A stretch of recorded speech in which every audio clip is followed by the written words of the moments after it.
Assalamualaikum dan salam sejahtera. Assalamualaikum. Selamat datang ke hari ini ke podcast PBD Melaka Tengah. Saya Nur Afika binti Kamarudin, Diploma Psikologi dari Universiti Selangor. Dan hari ini saya ada Encik Abdul Rahim bin Abdul Rahman, Kaunselor PBD Melaka Tengah.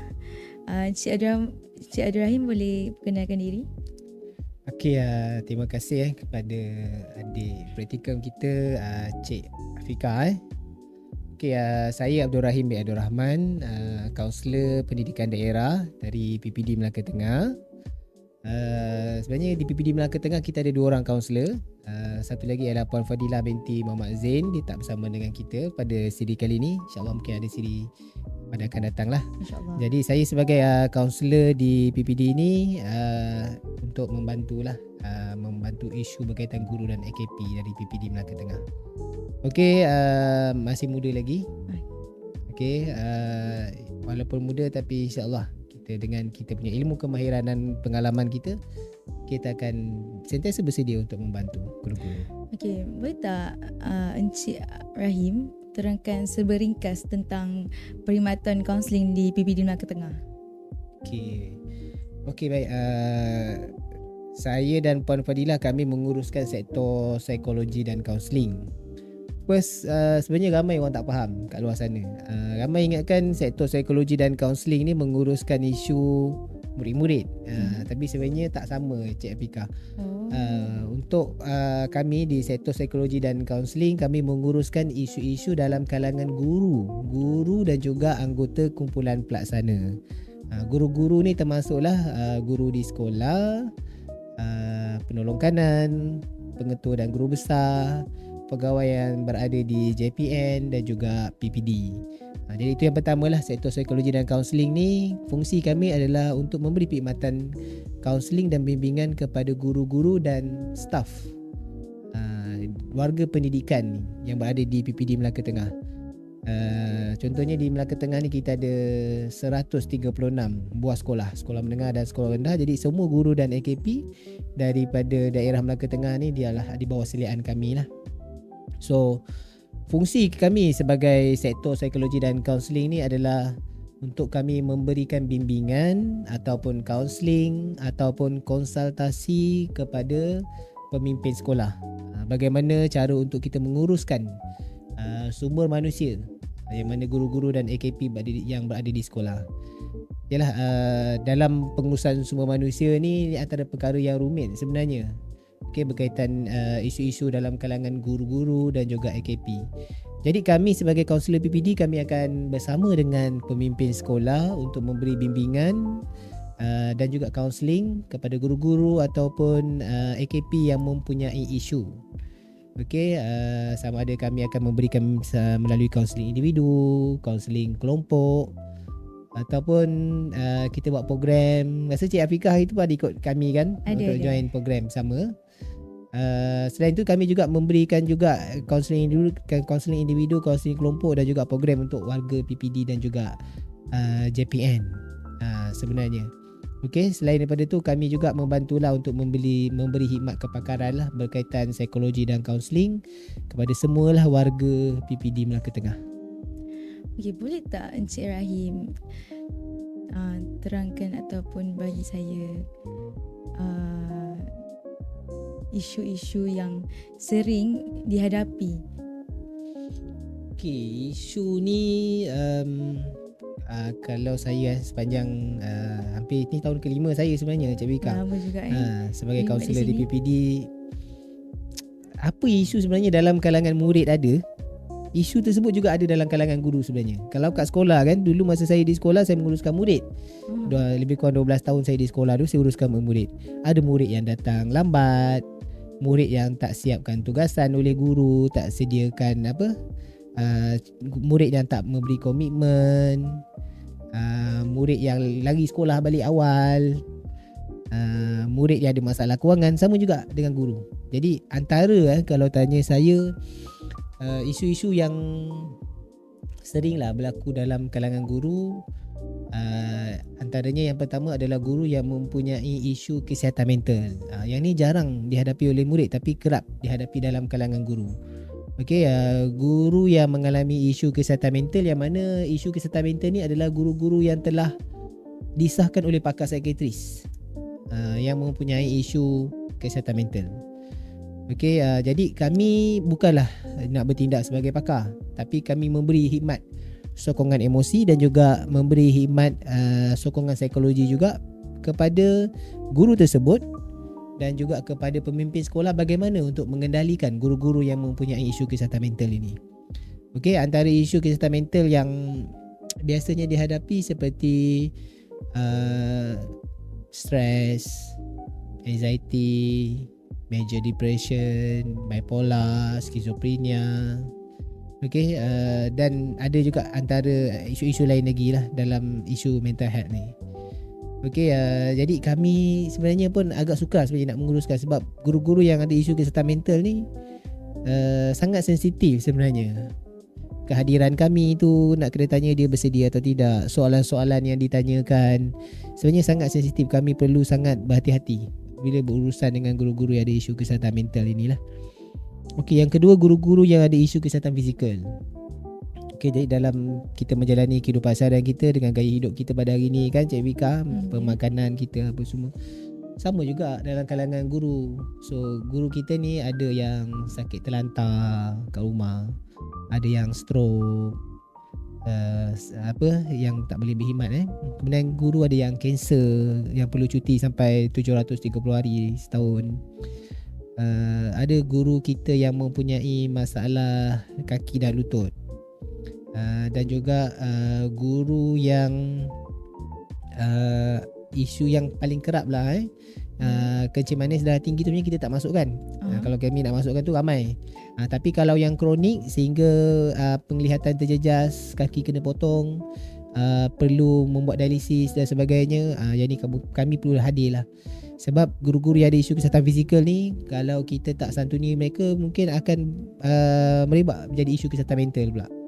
Okay, jadi kami lebih kepada menyantuni guru-guru ni, memberi sokongan emosi kepada mereka. Selain daripada isu kesihatan mental, kesihatan fizikal, ada juga berkaitan dengan diri guru tersebut. Antaranya isu peribadi. Guru yang ada isu peribadi, identiti. Okey, guru yang mempunyai isu dengan keluarga. Tapi yang kami uruskan ni, kalau dia ada isu peribadi ke, isu keluarga ke, yang memberi kesan secara langsung kepada perkhidmatan. Sebab kita semua dalam alam orang dewasa ni, kita semua ada isu, ada masalah. Betul. Tapi kalau isu peribadi tersebut, isu keluarga tersebut memberi kesan kepada perkhidmatan, menyebabkan dia datang lambat, tak fokus pada tugas. Jadi yang ni lah yang kita bantu. Jadi kalau selagi dia ada isu peribadi, selagi dia ada isu keluarga, tapi dia masih boleh uruskan dengan baik, so kita biarkan. Sebab kita percaya bahawa setiap manusia boleh berkembang dan boleh menguruskan isu dia sendiri. So isu peribadi antara yang banyak jugalah. Masalah bukan masalah lain, masalah guru tu sendiri. Seterusnya guru yang ada isu keluarga. Selain daripada itu, kita juga membantu pihak sekolah menguruskan guru-guru yang ada isu disiplin juga sebenarnya. Guru yang kerap hadir lewat ke sekolah. Guru pun ada yang datang lewat juga. Ada, memang ada. Saya dulu masa saya tak jadi kaunselor untuk guru, saya tak percaya tau. Ada ke cikgu sampai datang lewat macam ni? Maksud lewat tu bukanlah lewat 10 minit, 15 minit. Lewat ni kadang datang sampai pukul 8 pagi, 10 pagi, 12 tengah hari pun ada. Jadi yang ni kita perlu bantu. Tapi kita kena consider jugalah bila bimbingan kepada orang dewasa ni, kalau sekali, 2 kali, 2-3 kali lewat tu biasalah. Kadang kita ni manusia, kadang ada hari-hari yang kita ada hadapan dengan isu kan. Tapi bila terlalu kerap, jadi kita perlu bantu bimbing untuk kita bincang apa yang berlaku, dan kita akan minta dia untuk aturkan kehidupan dia lah, supaya dia boleh untuk pastikan dia hadir awal. Ada juga cikgu yang balik awal. Kalau murid ada lari balik awal, cikgu pun ada yang lari balik awal. Okey, sama je macam murid ada juga. Ada juga yang balik awal. Jadi biasanya dia sepatutnya guru ni selain dia tamperin masuk, dia kena tam untuk balik juga. Kalau tak ada dia hadir, dia tak balik-balik lah maksudnya kan. Sebab kehadiran masuk dan kehadiran balik ni penting. Kerana kalau tak direkod dengan baik, implikasi ni boleh dikenakan tindakan tertatib sebenarnya. Tapi ramai yang tak tahu. Okey. Jadi guru yang datang lambat, balik awal, guru yang ponteng kerja, maksudnya sepatutnya dia perlu masuk kelas, dia tak masuk kelas, atau dia masuk kelas lewat. Ni antara yang aduan yang kerap lah daripada ketua jabatan. Kemudian juga guru-guru yang tidak menulis rekod mengajar. Ni antara isu yang agak kerap juga diadukan. Yang mana salah satulah tanggungjawab utama sebagai warga pendidik ni, kita perlu menulis rekod mengajar sebagai satu bukti yang mana kita telah mengajar kelas tersebut. Tapi apa yang berlaku, ada segelintir lah daripada dalam kalangan guru-guru ni, dia ambil mudah. Dia tidak menulis rekod mengajar dan juga tidak menghantar. Dia tak menghantar, satu kesalahan yang besar sebenarnya. Ada guru yang dia hantar tapi lewat, dia kumpul 2 bulannya baru hantar. Sebenarnya tak boleh. Jadi ini satu kesalahan sebenarnya yang perlu tindakan sebenarnya. Jadi ketua jabatan dia akan menghantar nama tersebut kepada kami untuk kami buat bimbingan, untuk kita buat perbincangan apa isu sebenarnya yang berlaku, dan untuk kita pastikan supaya rekod mengajar tersebut dihantar. Okey. Selain daripada isu RPH, ada juga isu-isu lain, isu-isu seperti keberhutangan. Sebenarnya keberhutangan serius dalam kalangan guru-guru pun agak ramai sebenarnya, Cik Vika. Bila dah bekerja ni, kita dah ada pendapatan. Bila dah ada pendapatan ni, kita dah mula berbelanja. Jadi dalam berbelanja ni, gaya hidup, ada orang dia belanja gaya hidup dia lebih sangat kan. Betul. Ada orang membuat perniagaan sampingan sampai memberi kesan perniagaan tak berjaya. Kerana guru ni ialah dia mendidik, tapi ada juga guru dia nak jadi usahawan juga. Jiwa perniagaan dia tu. Tapi ialah guru ni dah mendidik, sebenarnya mendidik lah kan. Jadi ada guru yang terlibat dengan keberhutangan serius, yang mana potongan gaji dia dah melebihi daripada 60% dalam penyata gaji. Dan ni merupakan satu kesalahan sebenarnya. Sebabnya penjawat awam tak boleh berada dalam keberhutangan serius. Sebenarnya keberhutangan serius ni pun salah satu yang boleh dikenakan tindakan tata tertib sebenarnya. Jadi tu salah satulah guru-guru yang keberhutangan serius, guru yang muflis, guru yang ada kalanya ada sampai berhutang alung. Sebenarnya Cik Vika ada yang menjadi keldai akaun. Jadi isu yang kewangan ni sebenarnya berimplikasi, menyebabkan dia tak hadir bertugas atau dia terpaksa buat kerja-kerja lain untuk menguruskan hutang-hutang dia. Selain daripada tu, kita ada juga isu-isu lain lah, isu-isu yang terpencil tapi kadang-kadang kerap berlaku juga. Antaranya seperti gangguan seksual. Guru yang membuat gangguan seksual kepada murid. Okey, jadi ini pun antara perkara-perkara yang kami bimbing lah, isu yang berlaku dalam kalangan warga pendidik. Kadang ialah sebagai guru ni tugas mereka mengajar, mendidik, tapi dalam mendidik ni kadang-kadang ada guru yang terlepas, yang mencubit murid, jadi kes polis. Ada guru yang dah tersentuh murid, terpukul murid. Yang ni pun kadang jadi kes. Jadi kami perlu akan datang, bukanlah kita nak menyalahkan guru ni, tapi orang lain mungkin datang untuk buat siasatan, sektor lain. Tapi kalau macam kami, sektor psikologi dan kaunseling ni, kita datang untuk kita beri support sebenarnya guru ni. Kadang-kadang saya percayalah, kadang-kadang guru ni bukanlah begitu. Kadang-kadang ada hari-hari tertentu mereka terlepas. Kadang-kadang jadi kita dah hadir untuk beri sokongan pada guru-guru ni. Okey, saya faham Cik Rahim. Okey,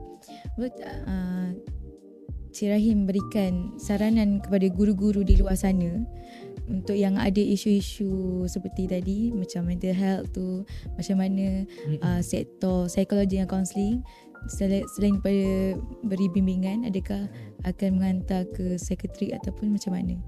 Okay, first untuk dapatkan perkhidmatan psikologi dan kaunseling ni ada 3 cara sebenarnya. Pertamanya, guru ni dia boleh sukarela datang sebenarnya ke sektor psikologi dan kaunseling. Datang saja ke PPD, ke kaunter PPD, boleh je terus jumpa dengan kami. Okey, jadi kaunter khidmat pelanggan nanti akan link kan guru tersebut kepada kami. Itu cara yang pertama lah, sukarela, dia boleh walk in. Sebab ada setengah guru dia tak nak guru-guru lain ataupun pentadbir tahu. Jadi dia boleh walk in datang ke PPD. Okey, kalau yang mana ada nombor telefon kami yang kami buat outreach, boleh contact kami secara WhatsApp ke call pun boleh. Okey, itu cara yang pertama lah, sukarela. Okey, cara yang kedua, guru-guru ni dia boleh hadir melalui dirujuk. Dirujuk ni dah tak cantik lah. Yang dirujuk ni siapa yang rujuk? Ketua jabatan.